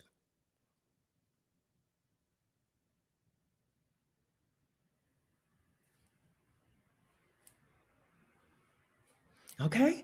Cute and spicy. Is that what Alicia called me today? If you don't have a vision for the future, other than more of the same, I don't trust you. Okay. There was a world without capitalism. There were other systems of money. And there can be a future without it.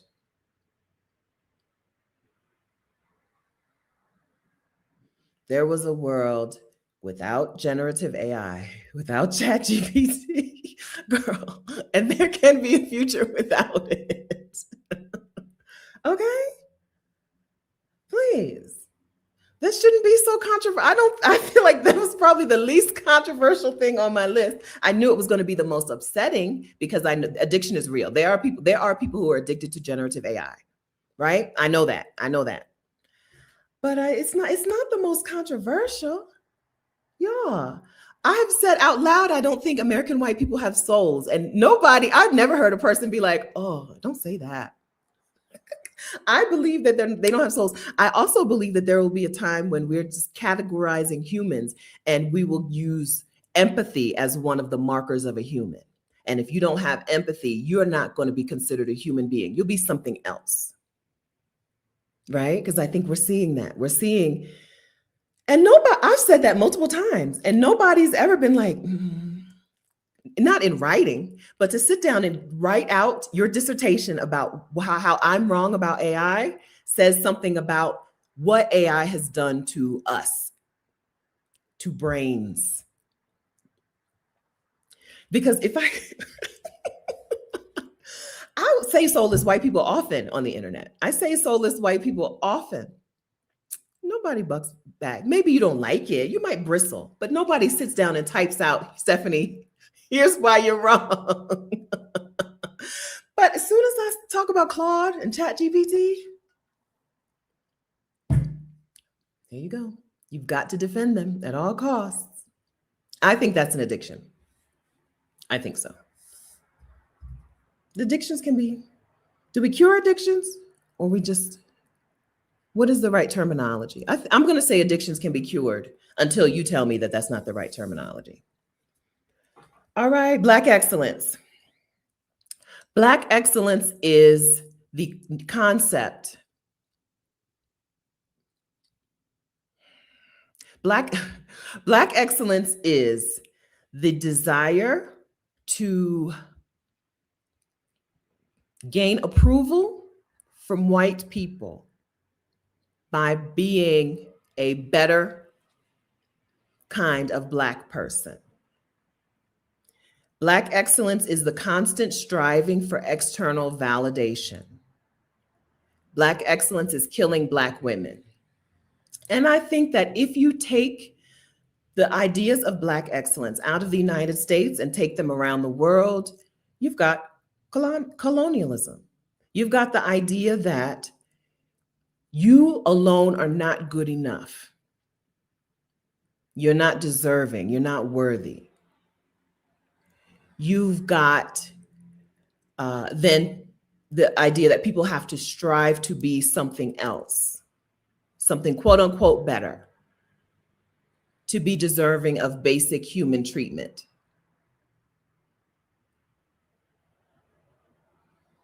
If you are totally if you're still in 2026, if you're still sold on the idea of Black excellence, I don't trust you to move abroad.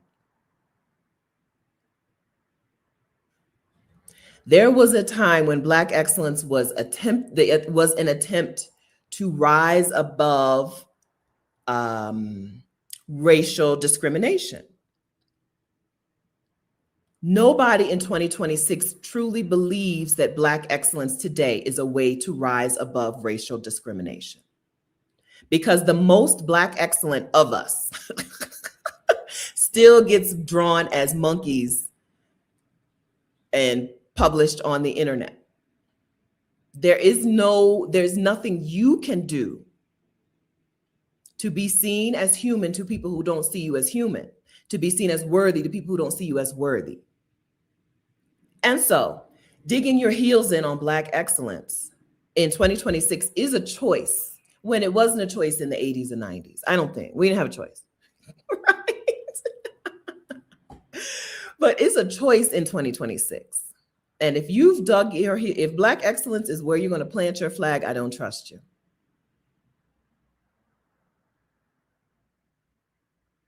Okay?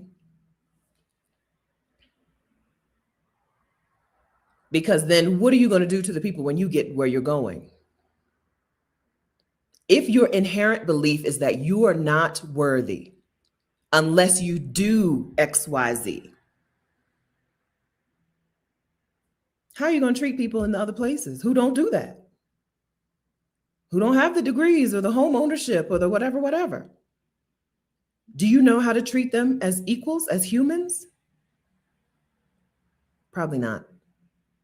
Probably not. Hi, Rashida. How's moving? All right. So these are the groups of people I don't trust. I'm going to run through my list one more time.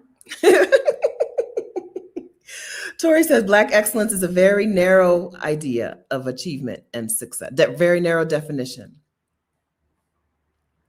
All right, let's run through my list. If you believe in American exceptionalism, I don't trust you. If you want land ownership as a pathway to riches, I don't trust you. If you are team fix it Jesus, I don't have to do anything. Jesus will fix it. I don't trust you to move abroad. Don't come. All right. If you are looking back at the history, but you have no future for Black people, you have no vision for Black future, you only know Black history, but you have no vision for Black future, I don't trust you. If you are team Black excellence still in 2026, I don't trust you to move abroad. Don't come. And if you're using generative AI, knowing how it's harmful to communities, I don't trust you. Don't come. Okay?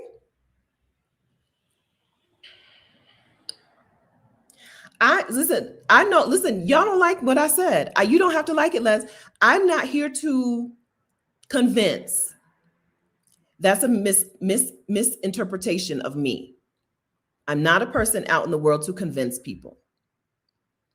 If you are all in on generative AI, or if you're paid by generative AI, or whatever, and you've decided that you are going to value that over people getting water and electricity, I don't trust you and I don't want you to move abroad. You don't have to change a thing that you do.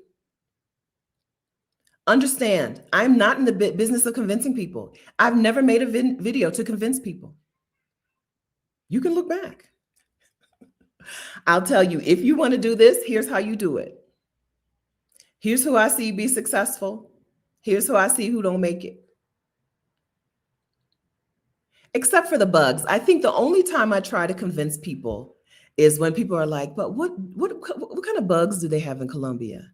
I'm like, just come down here, stay in a high rise, you'll be okay.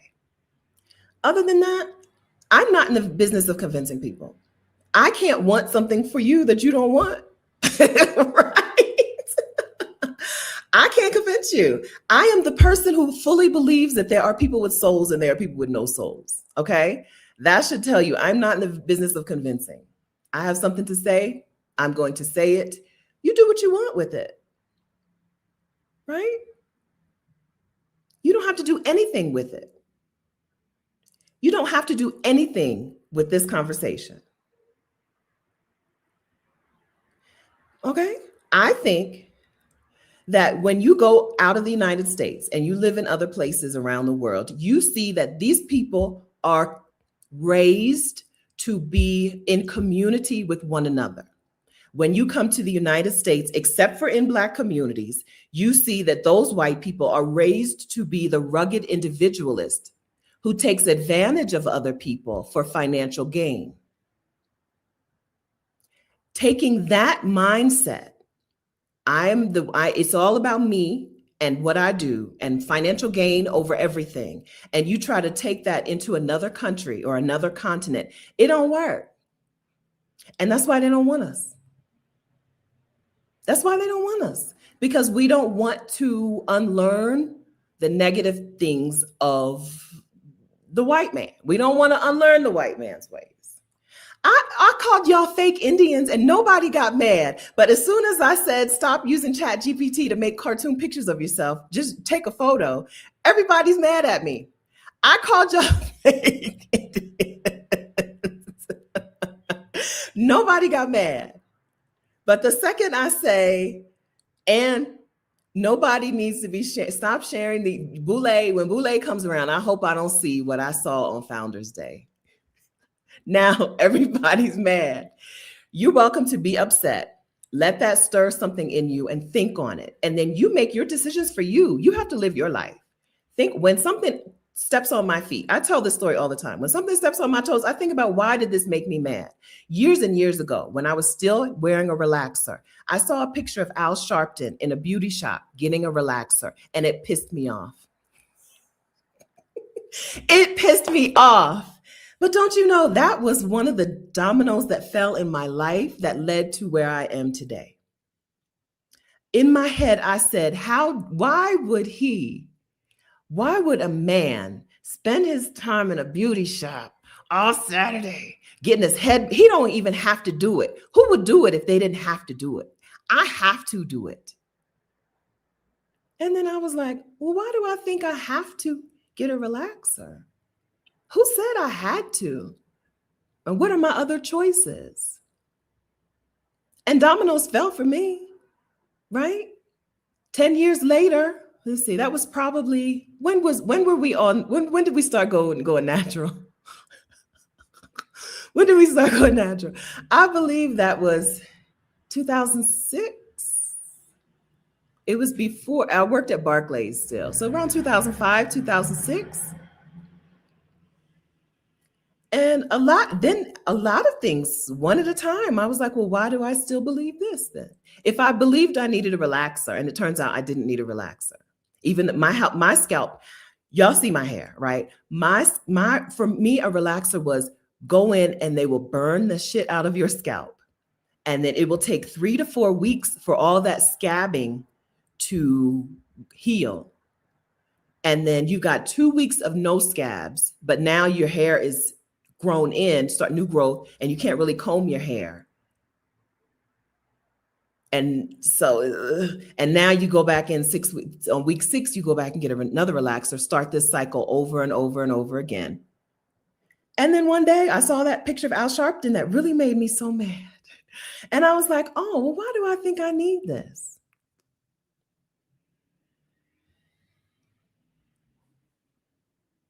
Everything changed. Then why do I think I need a job? Who says you retire at 65? Who says you can't retire at 41 and then go back to work when you need to? Who said? So you know what I did? I promptly retired at 41 on my little savings for a year and then went back to work, right? Who said you had to wait until your knees don't really bend before you, who said your knees don't bend before you could go and travel the world? I want to travel the world now at 41. So if it pissed you off, I'm okay with it. Frankly, I'm okay with it. Think about why. Because I said a lot of stuff that didn't piss you off. So why did that one thing get under y'all's skin in that way? There was a world before capitalism, and there can be a world after capitalism. There was a world before ChatGPT. We don't have to surrender to ChatGPT being the future.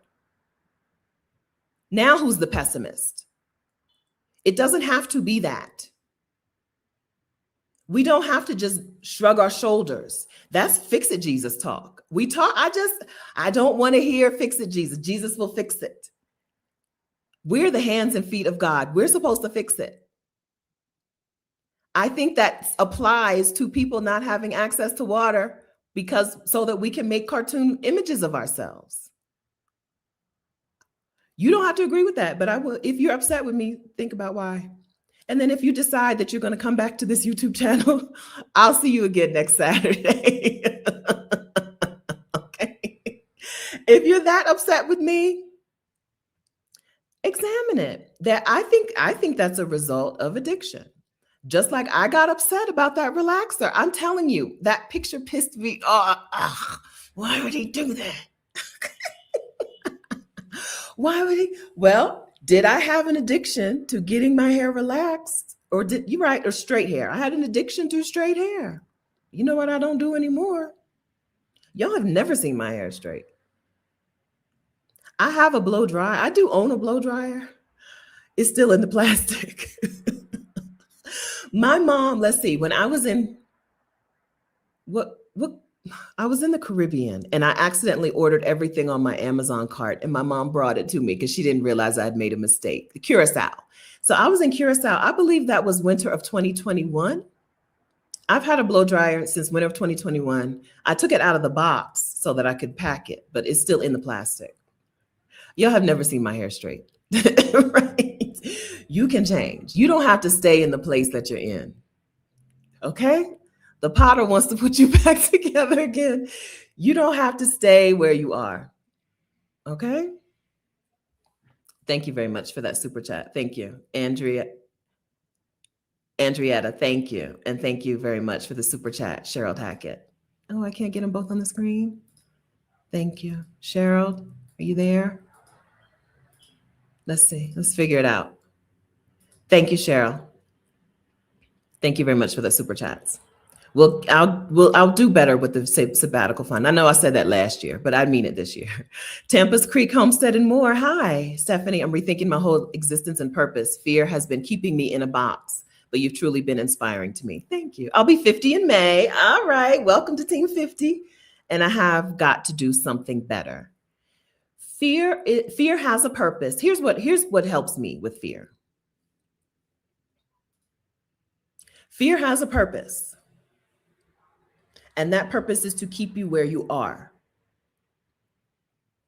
So once I understood that fear was there to say, listen, I know this environment. Even if I hate this environment, at least I know this environment.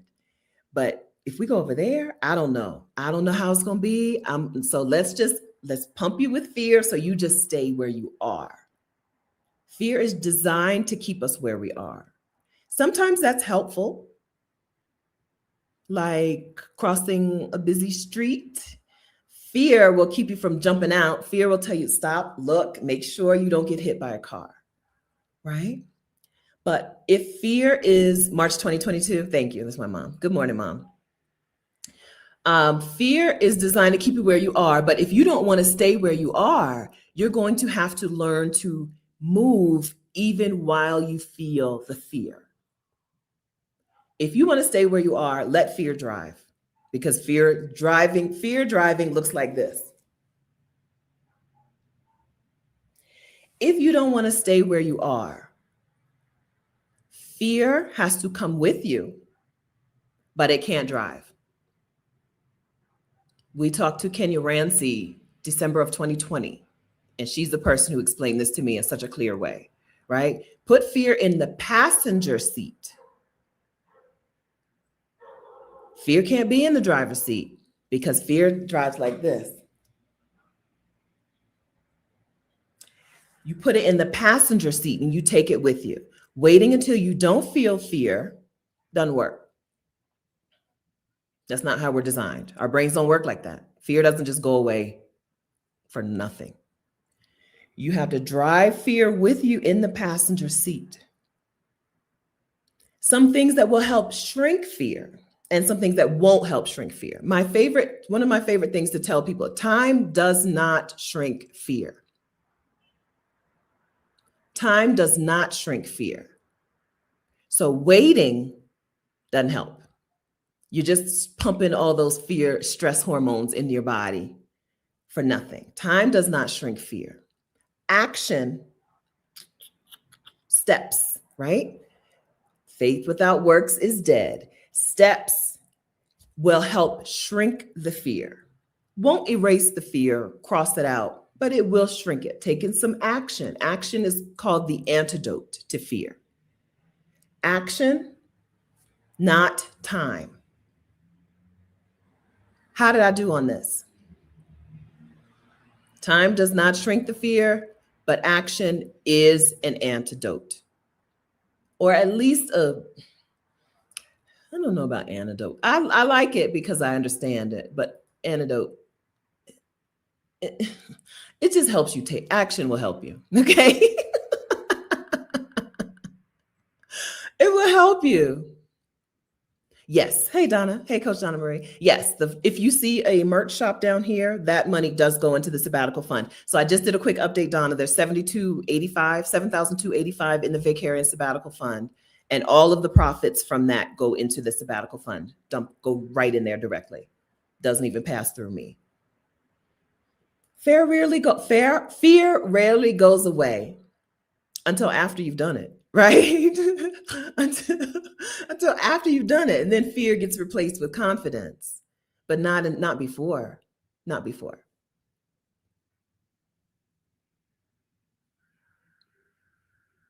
Okay, great topic. Okay. Yes. Put it in the passenger seat. Buckle it in. Here we go. We're going together. Okay. Knees weak, palms sweaty. We're going together. Waiting for the fear to subside. Has that ever worked for anyone? No. You just have to do it while you're afraid. Take it with you. Take it with you. Talk to it. Kenya Rancy. We talked to Kenya Rancy December of 2020. No, December of 2019. Wow. On either my channel or Rashida's channel, we did 12 days of career breaks. We talked to 12 Black women who had done something radical, right? Who had taken a career break when Black women are told, no, you work until you die and you'll like it.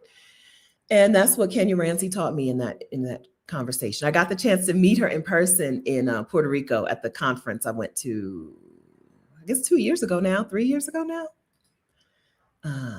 But yeah, you take it with you. Put it in the passenger seat. It cannot drive. Fear cannot drive. Okay? Fear cannot drive because it just sits there where you are. Okay, now I really got to go.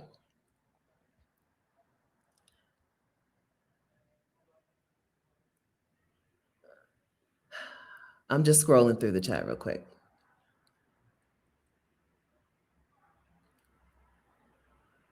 Yeah, and then one more time for the meat, okay?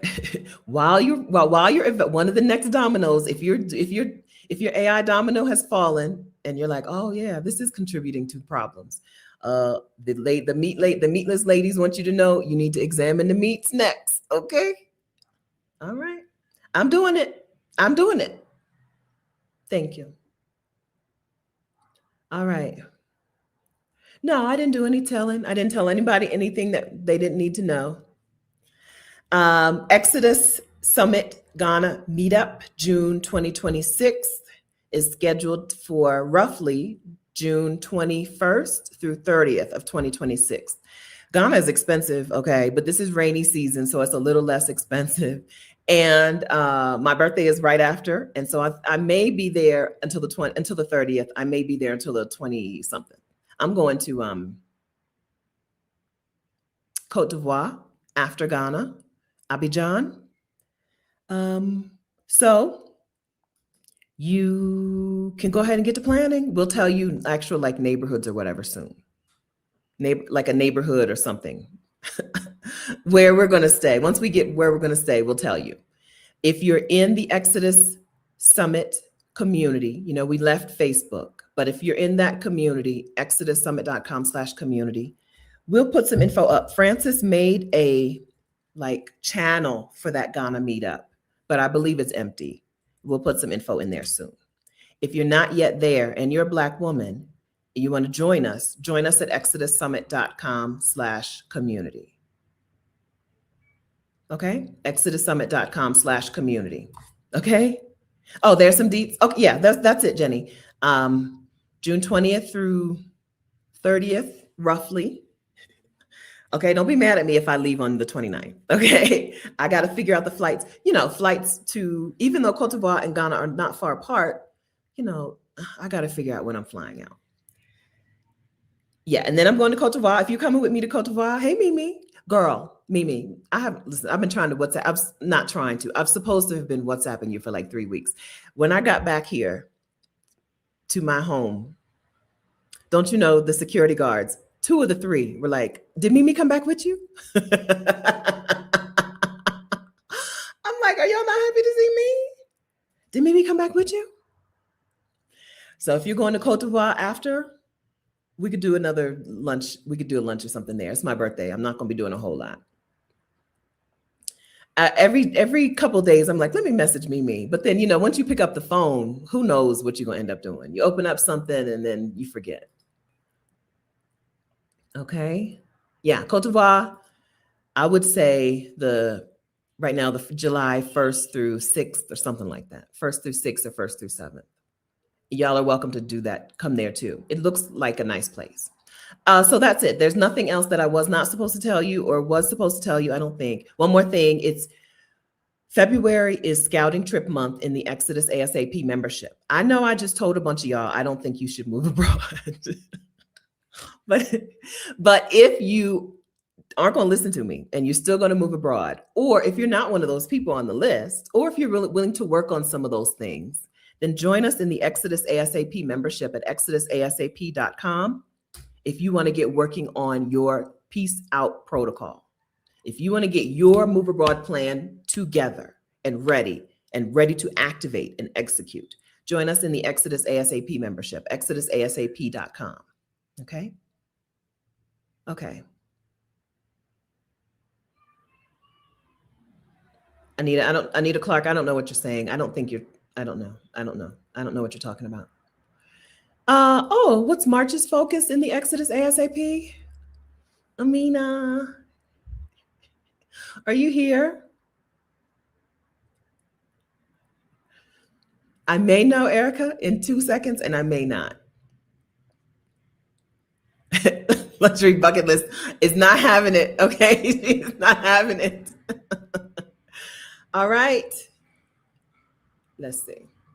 Okay. Well, while we're closing it, I'm sorry, Erica, I don't know the March focus and I can't I have my laptop here. On my thing, I can't open up our thing. I'm having computer problems.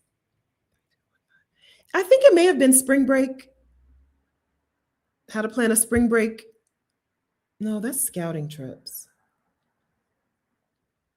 While we're closing it, you can go ahead and say goodbye while we're closing things out, friends. How was today? Did you find anything helpful? Did you hit the like button? If you liked it, you don't have to hit the like button if you didn't like it. But if you do, can you hit the like button? And also, if you think somebody who would be interested in hearing this conversation, go ahead and hit the share button as well. ASAP.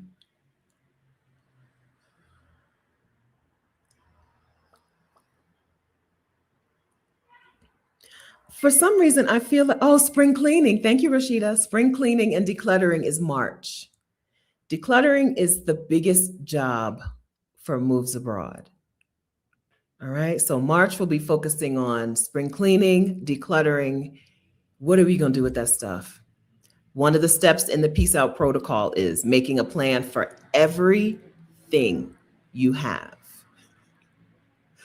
Everything needs to have a plan. It sounds hard, so come and do it with us.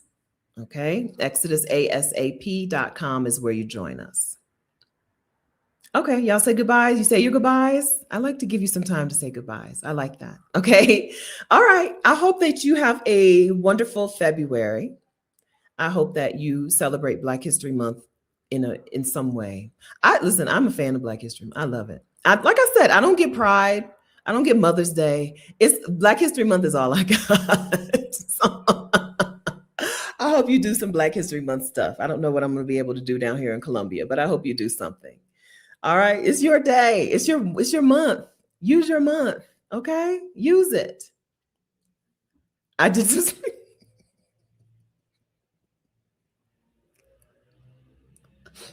okay. I'm okay with it.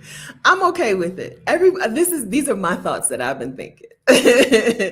All right, I'll see you guys again next Saturday, if not before then. Have a wonderful weekend, a wonderful February. Take good care, and remember, okay, remember this is even more important today. The same grace that you gave me, give yourself that grace. Right? Some of you gave me grace to be completely wrong. Some of you think I am dead wrong, and you gave me the grace to be that.